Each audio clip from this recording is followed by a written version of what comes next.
అందమైన చర్మ సౌందర్యం మీ సొంతం. Second aqua radiance deep cleansing gel. South India shopping mall, the wedding మంత్ర. సరికొత్త wedding collection south India shopping mall. ఎక్కడికి వెళ్ళావు? చెప్పు. ఏమిట్రా నువ్వు చేసిన పని? చెప్పు, ఎక్కడికి వెళ్ళొస్తున్నావు? చెప్పు.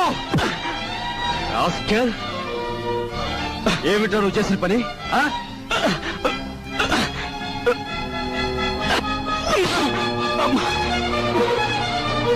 చెప్పరా రాస్కెల్, చెప్పు. లేదురా నీకు? మీ నాన్నగారు పోయి పట్టుమని 10 రోజులు కాలేదు. ఏం చేశాడని రా వాడిని అలా కొడుతున్నావు? మీ నాన్నగారు ఏనాడైనా వీడిని ఇలా కొట్టడం చూసావా? వీడు చేసే పనికి కొట్టడం కదమ్మా, చంపాలి. చంపి పాతేయాలి. ఏం చేశాడు అంత పెద్ద తప్పు? ఏం చేశాడా వీడు?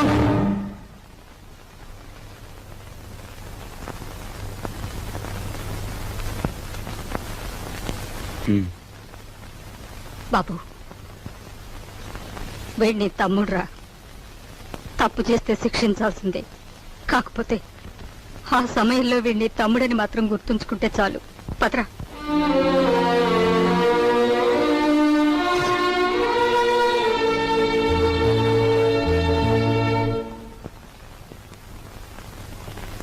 వాడెందుకు కుట్టాడో తెలుసమ్మా? చెప్పు. పక్కన కాబోయే పెళ్ళం ఉంది కదా, ఆవిడ ముందు గొప్పలు చూపించుకోవడానికి. ఒరే కృష్ణ, నువ్వు చిన్న కొడుకువైతే నీకంటే ముందు పుట్టిన పెద్ద కొడుకురా వాడు. నీకంటే ముందు నుంచే చూస్తున్నాను. వాడెప్పుడూ తప్పు చేయడు.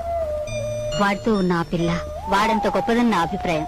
ఏం జరిగిందో తెలుసా అని వాడు నిన్ను చూసి వణికిపోయినప్పుడు నీ గురించి ఏ దుర్వార్త వినవలసి వస్తుందో అని భయపడ్డాను. ఏం జరిగిందని అడగటానికి కూడా ధైర్యం చాలకు వచ్చేశానురా.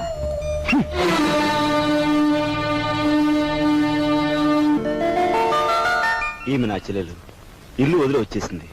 మీ సేవా సాధనలో ఉందేమో. సారీ, ఇలాంటి అమ్మాయి ఎవరూ లేరు. వస్తానండి.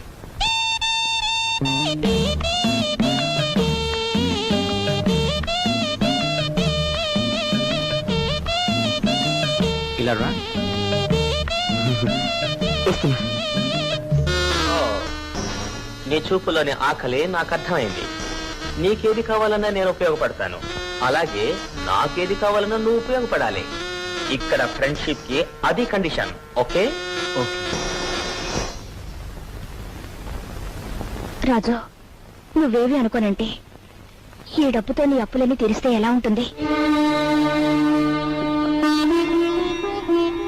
స్నేహితురాలుగా నేనేం చేయాలో, ఏం చేయగలను నాకేం అర్థం కావటం లేదు. నీ అభిమానం, ఆత్మబలం అండగా ఉంటే నాకంతే చాలు. పద. మంచి తరుణం మించిపోవును, ఆలసించిన ఆశాభంగం. 8 రోజులు సైకిల్ తొక్కిన వారికి 8,000 రూపాయలు బహుమానం. 8 days 8,000. 8 రోజులు సైకిల్ తొక్కిన వారికి 8,000 రూపాయలు బహుమానం.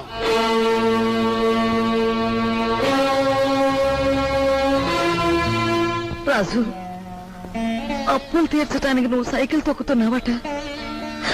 మనలాంటి కుటుంబాల్లో పుట్టి ఇలాంటి పనులు చేస్తే ఎంత పరువు తక్కువగా ఉంటుందో ఆలోచించు. నేను చాటుగానో సన్నాసి బుద్ధితోనో దొంగతనం చేస్తున్నాను అనుకో, లేదా కన్నవాళ్ళనే వెన్నుపోటు పొడుస్తాను అనుకో, లేదా అప్పుల చేత పంచాయతీ జరిపించాను అనుకో, అప్పుడు నేను 10 మంది చేత చీ అనిపించుకునేవాడు అవుతాను. ఏమిటా నువ్వు మాట్లాడేది?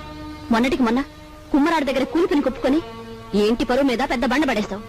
ఇవాళ మీ నాన్న చచ్చిపోయాక ఆగు. ఇప్పుడు నువ్వేమిటి మాట్లాడింది? మా నాన్న చచ్చిపోయాడా? ఆ మాట నువ్వంటున్నావా? నువ్వు ఏమిట్రా అది? ఆవిడ అలా రెట్టిస్తున్నావు. మరి చూడమ్మా, నాయనమ్మా నాన్న చచ్చిపోయి అంటుంది, అత్తయ్య అంటుంది. అసలు అసలు నాన్న చచ్చిపోవడం ఏంటమ్మా? Non sense. నాన్న చచ్చిపోలేదు. నాన్న చచ్చిపోలేదు. మనందరం కలిసి ఆయన చంపేశాం. అవునమ్మా, నిర్దాక్షిణ్యంగా కాలు రాసి చంపేశాం. కొండంత మనిషిని చాదస్తుతో కొందరు, స్వార్థంతో కొందరు, ఇలా అందరూ కలిసి ఆయన చంపేశాం. ఏ చంపలేదా? ఒక్కసారి మీరందరూ గుండెల మీద చేతులు వేసుకుని ఆలోచించండి. ఆయన జీతం నెలకు 500 రూపాయలు, కేవలం 500 రూపాయలు. తాహతకు మించిన కోరికలు కోరి మనందరం కలిసి ఆయన చంపేశాం. He was successfully murdered by all his family members. నోరుంది కదా అని తప్పులు పడుతున్నారు. నేను చేస్తున్న ఈ పనిలో ఓ పవిత్రమైన ఆశయం ఉందే తప్ప ఇదేం పరువు పోయే పని కాదని నాకు బాగా తెలుసు. మీరు ఒప్పుకున్నా ఒప్పుకోకపోయినా ఈ పని నేను చేసి తీరు.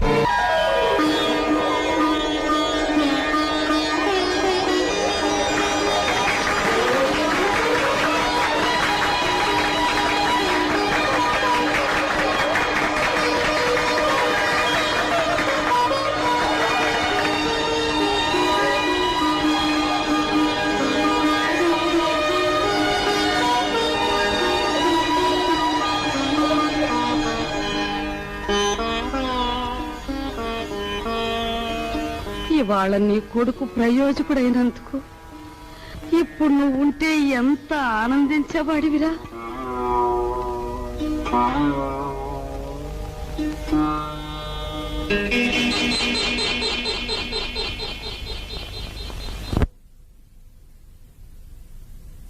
రాజుగాడి గదిలో దూరి డబ్బు కాచేద్దామంటే వాడు పడుకున్నాడో లేదో తెలియచావట్లేదు. పడుకున్నాడని దగ్గరికి వెళ్ళామనుకో వాడు బాంబుల పేర్లా పేల్తాడు. అసలు ఈ గొడవంతా దేనికి? నువ్వు మీ ముసల్దాన్ దగ్గరికి వెళ్ళి కుక్క పెట్టి ఒక ఏడిపేడు, ఆవిడ కాచేసుకొచ్చి మనకిస్తుంది.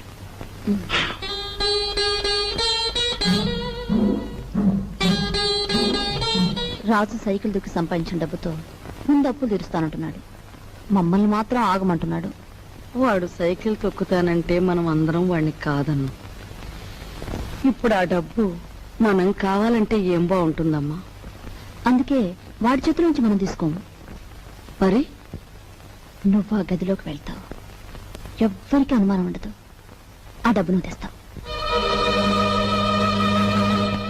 ముంట వాడు పగలనక రాత్రనక కష్టపడి రక్తం ఓడ్చి సంపాదించిన డబ్బు దొంగిలించమంటావా? ఆలోచిస్తే నాకు ఇప్పుడు అర్థం అవుతుంది. నా కొడుకు డబ్బు కూడా నువ్వే కాజేశావు. వాళ్ళు నువ్వే చంపేశావు.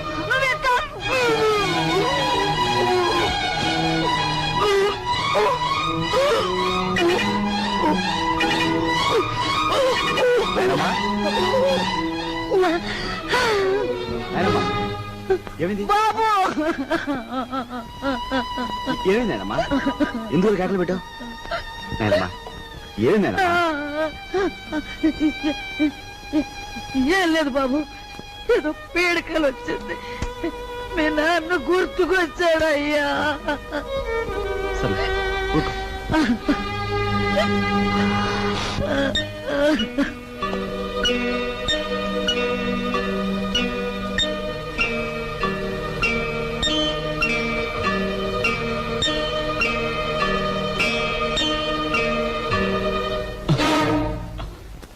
ఏమిట్రా లోపల చూస్తున్నా?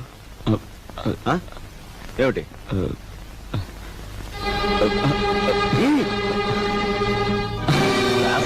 ఏమిటారు చేసిన పని?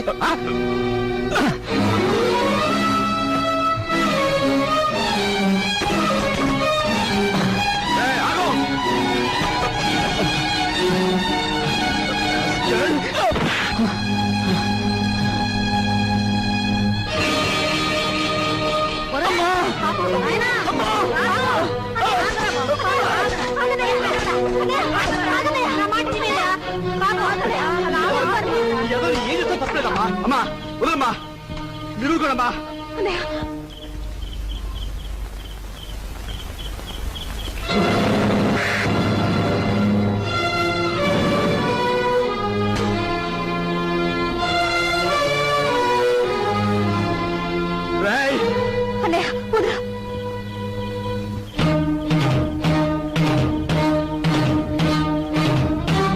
దుర్మార్గుడా, ఎంతకు తెగించావురా?